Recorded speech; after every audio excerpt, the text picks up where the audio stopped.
Oke, lanjut Timbul Gura, balon lanjut deh. lanjut lanjut. Kan irona host na atu supaya kan baik mencalu-calu. Jadi mana? Long bitanggapan baju ke tungku papi. Yang kajelah hanya long malun dengar. Hormat long ke warga negara Indonesia walaupun rona orang Aceh. Nya harus terhormati nya. Tabak yang pilihan. Kan tanya baik dawaan. Tabak orangnya pina pilkada ke pegah na peng peken na peng rupiah na peng peken na KTP uronyo itu biar TNI uronyo itu biar polisi wa mau natarom itu biar jono nyata pinah ajo bendera merah putih budi-budi wakah puo gede Lampung gede Jawa gede Pulau Jawa rupiah wa kamu pinah na mata wang rod sebab lagi kejadian di Timur Leste awak Timur Leste lagi ngaji kun lagi pak iya di oi pu apa pretulin tapi awak mata pakai rupiah, orangnya kan duit tengok kantor, kayak kantor orangnya kan, kan apa memang tahun. Jadi baik pegat alasan gara-gara na peng beruknya, lihat dah punyi-punyi lusuh long, kumuhnya kelong, kan hina apa? Di cikalan peng Singapura ngam peng mat nyan kertas ni menteng. Mampu long orangnya Jawa ya, lalu Cina do rata rumah Cina na Jawaan, betrakah yuda?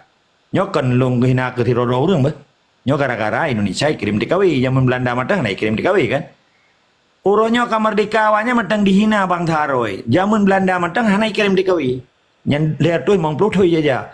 Nyo kan lon cerita ke Tungku Papi. Long hormat ke Ron. Arti Ron kajilah anyo lon dengar.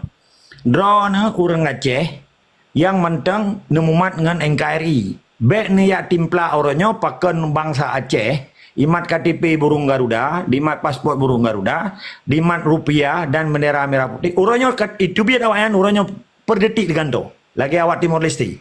Jadi baik je keukuran perkaranya karena dipaksa. Tabak perpasai TNI di Maibudi Aceh. Jawa biasa ya metung bakso, anak perkara yang minta rezeki. Berapa je udah bi. Saya di mana bumi dipijak, di situ langit dijunjung bahasa Melayu. Artinya orang Jawa pijit tinggal Aceh. Batak pijit tinggal tetapi baik yang Maibudi. Baik yang pegat perang, baik yang pegat perampokan. Baik orangnya nak orang support long dengar. Nya rupiah bajar ronyo KTP nyan kan alasanan, nyan alasan orang ron nan ni jak sekolah, pasti ron ni cara Tungku Papi. Long hargai ron. Tetapi baik alasan konyol. Ike mawak Timur Leste. Timur Leste lagi ngaji ikut lewat putih-putih yang cinta lah putih Gutares. Gutares enggak awak kecewa aja. Yang perlu orangnya tonan kedua grip kan. Hah? Tonan Hercules. Oh, si Hercules. Nyan kan awak ingin lesi Prabowo aja mon. Mai Prabowo kan juga presiden, tambah hebat lom kan.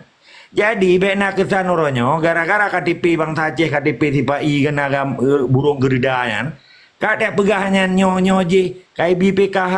Hana tu jujuk bi juk roy hane lah ke bangsa Aceh PKH. Kai juk cok. Pulam kai rupah nang gro gedanya kai cok so.